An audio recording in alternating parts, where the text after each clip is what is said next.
Supreme court गलत हो सकता है, मेरे पास इसके एविडेंस है, तो सुप्रीम कोर्ट से मिस्टेक हो सकती है। लेकिन अगर वो सुप्रीम कोर्ट जो सरकार के हिसाब चलेगा उसकी बात हम लोग मानने लगे तो फिर सरकार ही सब कुछ हो जाएगी। मैं किसी डरी हुई एजेंसी से डर जाऊं, घबराई हुई एजेंसी से डर जाऊं, वो भी वो एजेंसी जिसको मैं, जो मेरे खून पसीने कमाई से, जिसको जो है ना टैक्स, मेरे टैक्स से जो चलती है, उनको तनख्वाह हमारे पैसे से मिलती है, उस सुप्रीम कोर्ट, डरे हुए सुप्रीम कोर्ट से नहीं डर सकते हैं लोग। ये भगत सिंह का देश है, यहां तो अन्याय के खिलाफ बलिदान हुए, हम उनको मानने वाले लोग कैसे डर सकते हैं? दीदी मुझे अफसोस है, लेकिन ये सच है कि अभी भी आदिवासियों को, दलितों को इंसान नहीं समझा गया, उनको जानवर ही समझा गया है। और जानवरों की हत्याओं पे इस देश में शायद जो है ना लोगों को तकलीफ नहीं होती। लाल सलाम। देखिए, मैं सुना तो मैंने यहां बैठ के बहुत है, लेकिन मैं तो कुछ कहने के लिए आया, क्योंकि सुन तो हम सदियों से रहे, बोल नहीं रहे, इसलिए सरकार तानाशाह हो गई, इसलिए सिस्टम भी तानाशाह हो गया। अन्याय करने वाले से अन्याय सहने वाला ज्यादा दोषी होता है, और मैं इस बात को अच्छी तरह जानता हूं। तो मैं अपनी बात को शुरू करने से पहले 3 घटनाओं पे आपका ध्यान आकर्षित करना चाहूंगा। हम कैसा समाज है और हम कहां खड़े हैं। मैं अपने साथियों से भी आग्रह करूंगा कि वो गौर करें। दिसंबर 2019 हैदराबाद एक रेप हुआ और पुलिस ने एनकाउंटर किया, और हमने खूब तालियां बजाई कि पुलिस ने तत्काल न्याय कर दिया। ये अच्छा हुआ, इससे सबक मिलेगा। लेकिन अभी मैंने कुछ दिन पहले पढ़ा कि वो एनकाउंटर फॉल्स था, वो झूठा एनकाउंटर था। सिर्फ सरकार को खुश करने के लिए निर्दोष लोगों को पकड़ के उनका एनकाउंटर कर दिया गया, सब लोग चुप। दूसरी एक घटना बिहार की है, लक्ष्मणपुर बाथे हत्याकांड, 50 से ज्यादा लोगों की हत्या हुई थी, 56 लोगों की, जिनमें बच्चे भी थे, और पेट चीर चीर के जो है छोटे बच्चों को निकाला गया था तलवार की नोक पे। इल्जाम लगा था रणवीर सैना। हाई कोर्ट ने नहीं, लोअर कोर्ट ने उनको सजा कर दिया आजीवन, और माननीय हाई कोर्ट ने बिहार के उनको बरी कर दिया। मतलब हमें जानने में कोई इंटरेस्ट नहीं कि उन 56 लोगों की हत्या किसने की, जैसे वो 56 इंसान नहीं थे, वो 56 कीड़े मकोड़े थे। फिर तीसरी घटना जो अभी मैंने बहुत जल्द ही 1 साल पहले देखी, वो घटना नेमावर की आदिवासियों की। अगर आपको याद हो, एक बच्ची और उसके परिवार के 4 लोगों की हत्या करके जो है वो एक गड्ढे में, बड़े से गड्ढे में डाल दी गई थी। मैं और मध्य प्रदेश के हमारे साथी सब लोग, हम लोग जयेश और सब लोग गए थे। जब ये पता लगा कि सरकार सुनवाई नहीं कर रही, और हमने मांग की कि सीबीआई जांच होनी चाहिए, मैं हिमांशु जी की ओर आ रहा हूं। बड़ी मुश्किल से उस आंदोलन के दबाव में सीबीआई जांच की जो है घोषणा हुई, लेट शुरू हुई, लेकिन जब वो शुरू हुई तो नए 7-8 लोगों को उसमें आरोपी बनाया गया। ये इस बात का प्रमाण है कि अगर कहीं अन्याय हुआ है और उसको न्याय हम लोग दिलाना चाहते हैं तो उसके लिए जांच जरूरी, और यही मांग तो कर रहे हैं हिमांशु जी, और कोई नई मांग नहीं कर रहे हैं, चंदा नहीं मांग रहे हैं सरकार से, ना नई नौकरी मांग रहे हैं। रिटायरमेंट के बाद वो पार्ट टाइम जॉब साहब बोले ना वकील साहब हमारे, कि वो जो रिटायरमेंट के बाद वाली जॉब है वो नहीं मांग रहे। मैंने सोनी दीदी को भी सुना, अक्सर मुझसे बात उनकी होती रहती है। उन्होंने मुझसे पहले भी, जब बस्तर में कुछ हुआ था, उन्होंने मुझसे कहा आ जाओ। और मैं पूरे देश में घूमता रहता हूं। सुबह उठने के बाद जब हम अखबार पढ़ते हैं, टीवी देखते हैं, टीवी में तो कम, लेकिन अखबार में या बहुजन मीडिया के कुछ चैनल्स वगैरह में मिल जाता है। अब तो आंसू भी सूख गए। रेप, हत्या, डकैती, चोरी, लूटपाट। हम भारत में रहते हैं, और भारत तमाम जाति धर्मों से बना हुआ एक देश, इसको संगठित किया गया संविधान के जरिए।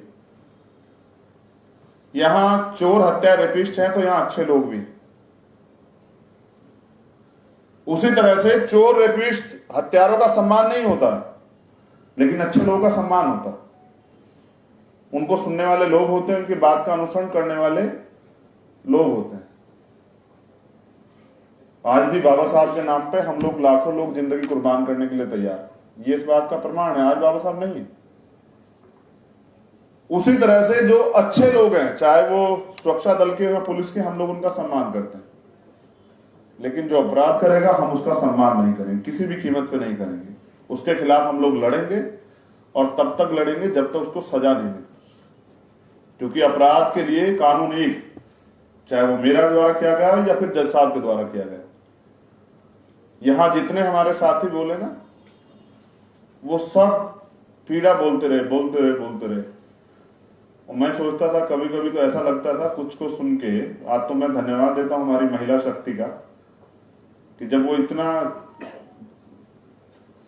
दम से बोलने लगी हैं, वो इतने दम से बोल रही हैं, इसका प्रभाव बहुत लोगों पे पड़ने वाला है और बहुत लोग उनको सुन के तैयार हो गए। लेकिन मैं किसी डरी हुई एजेंसी से डर जाऊं, घबराई हुई एजेंसी से डर जाऊं, वो भी वो एजेंसी जिसको मैं, जो मेरे खून पसीने कमाई से, जिसको जो है ना टैक्स, मेरे टैक्स से जो चलती है, उनको तनख्वाह हमारे पैसे से मिलती है, उस सुप्रीम कोर्ट, डरे हुए सुप्रीम कोर्ट से नहीं डर सकते हैं लोग। बेसिकली समझना पड़ेगा ना कि सुप्रीम कोर्ट है क्या। क्या है सुप्रीम कोर्ट? सुप्रीम कोर्ट वो है जिसमें जो जज साहब बैठे हैं ना, वो उनको तनख्वाह हमारे टैक्स से मिलती है। वो बेसिकली हमारे लिए बैठे हुए हैं, वो सरकार और पुलिस के लिए नहीं बैठे हुए हैं। और वो जो जॉब ढूंढ रहे हैं, उनके फैसलों पे हम लोग डर जाएं, कभी भी नहीं हो सकता। ये भगत सिंह का देश, यहां तो अन्याय के खिलाफ बलिदान हुए, हम उनको मानने वाले लोग कैसे डर सकते हैं? तो स्पष्ट है कि मुझे कुछ ज्यादा उम्मीद है कई फैसलों से सुप्रीम कोर्ट नहीं है। सुप्रीम कोर्ट गलत हो सकता है, मेरे पास इसके एविडेंस है। हमारे यहां 2 मामले, SC/ST प्रिवेंशन एक्ट का जो मामला है, उसको बाद में सुप्रीम कोर्ट ने रिजॉल्व किया, बदला ना सुप्रीम कोर्ट ने, कहा कि नहीं ठीक है, पहली बार में गिरफ्तारी हुई FIR लिखने के बाद, तो सुप्रीम कोर्ट से मिस्टेक हो सकती है। लेकिन अगर वो सुप्रीम कोर्ट जो सरकार के हिसाब चलेगा, उसकी बात हम लोग मानने लगे, तो फिर सरकार ही सब कुछ हो जाएगी। ये भारत और ये संविधान से चलता है। मैं जहां तक इस पूरे मामले को समझ पाया, या तिसलता जी के मामले को समझ पाया, पहली बात तो मैं सिलेक्टिवली नहीं करता हूं। हिमांशु जी से मेरा गहरा रिश्ता है। जब मैं NSA में जेल में था, ये मुझे नहीं जानते थे, मगर ये पैदल यात्रा करके सहारनपुर गए मुझसे मिलने के लिए।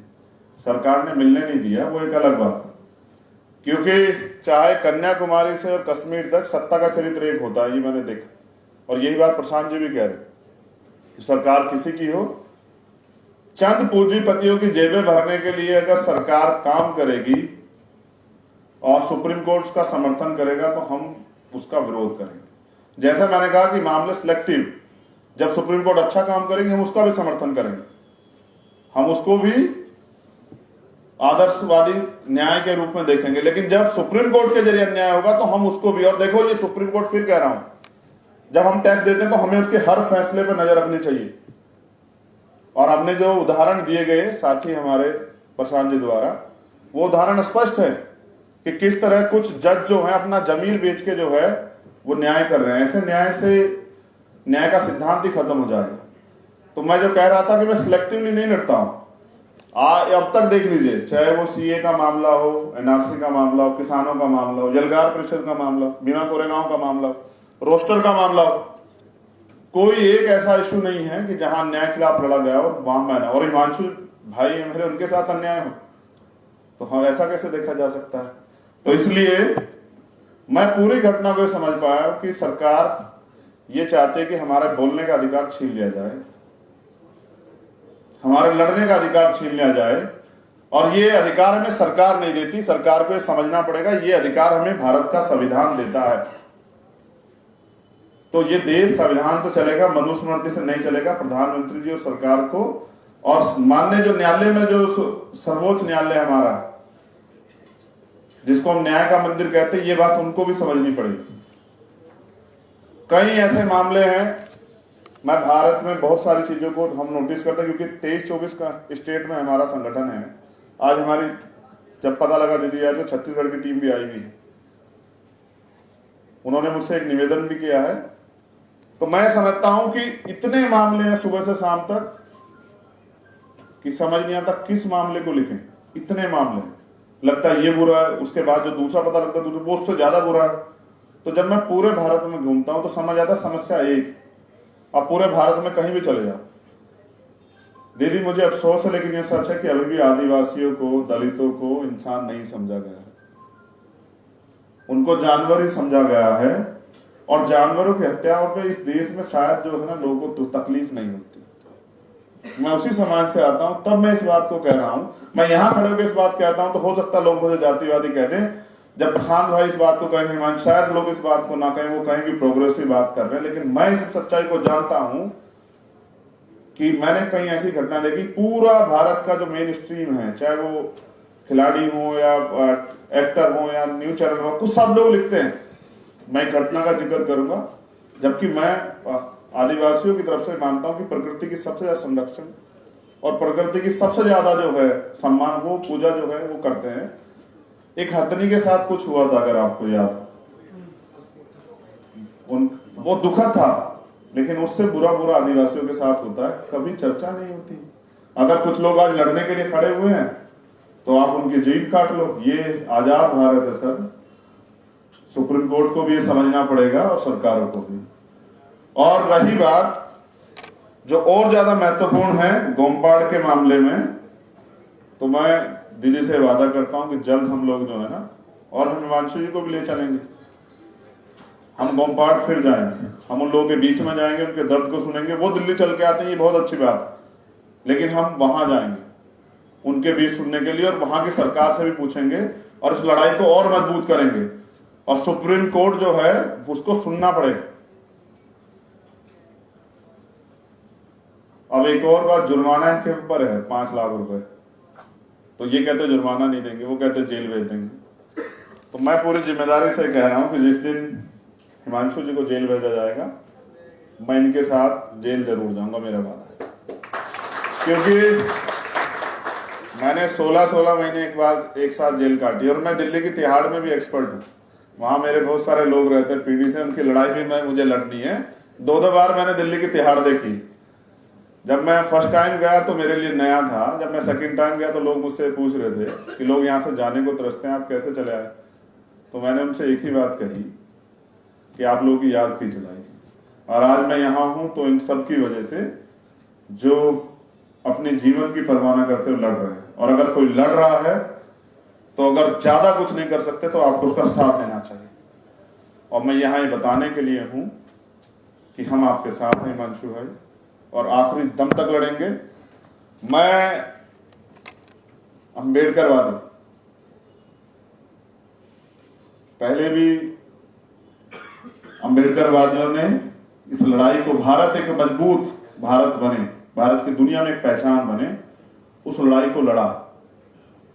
आज मैंने आपको सुना, मैं आपको विश्वास से कहता हूं मेरे काम करने के तरीके दूसरे हैं।